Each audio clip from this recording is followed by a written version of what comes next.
definition sa forgiveness as a conscious, deliberate decision to release feelings of resentment or vengeance toward a person of growth. Lisod kaayo kini nga definition sa paghatag sa pagpasaylo sa tao nga nakasala batok nga nakanimo. Lisod kaayo batukan o lupigon ang desire sa imong kasing-kasing nga panimalos. Lisod kaayo pugngan. Lisod kaayo batukan. Labi na sa tao nga sa tan-aw nimo nga murag dili gid deserving sa ilahang sa imong forgiveness. But kini ingon siya regardless of whether they actually deserve your forgiveness. Nabisan pa daw ug dili siya ngayan nga pasayloon, kinahanglan nimong pasayloon. Di ba? Kita, pag mangayo pasaylo, di apat tamo pasaylo. Pag di mangayo pasaylo, di na ito pasayloon. Tama?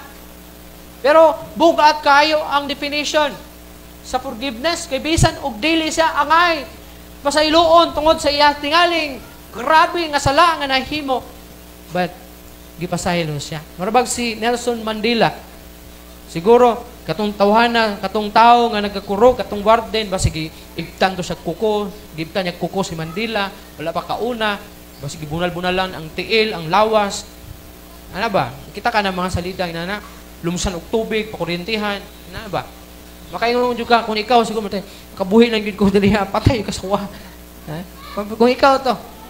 Nya, how much more kung nahimo na kang president? Pila ray pag-ingon nimo nga hipusa tong warden kanito kay asa naman to pangita to, hipusa to kay dalha sa katubangan kay ako patay to. Di ba president tagod ka? Pwede di mo gamiton, murag na ba? Murag sa uba, sa unahuna pa nato. Naanatay gamiton nato ang atuang power. Kay presidente nako kinsay makalabaw sa kinsay makapugong sa kuha. Pwede na ako ipa-assassinate. Pwede na ako pasikreto nga papatay tong tawanan to or kidnapon nga dalhon sa katubangan nga wala bisan kinsa nasayod. Pero nakapasaylo siya. Pero gipasaylo, ang pagpasaylo ingon pa kinahanglan og ego nga kusog og compassion kaluoy.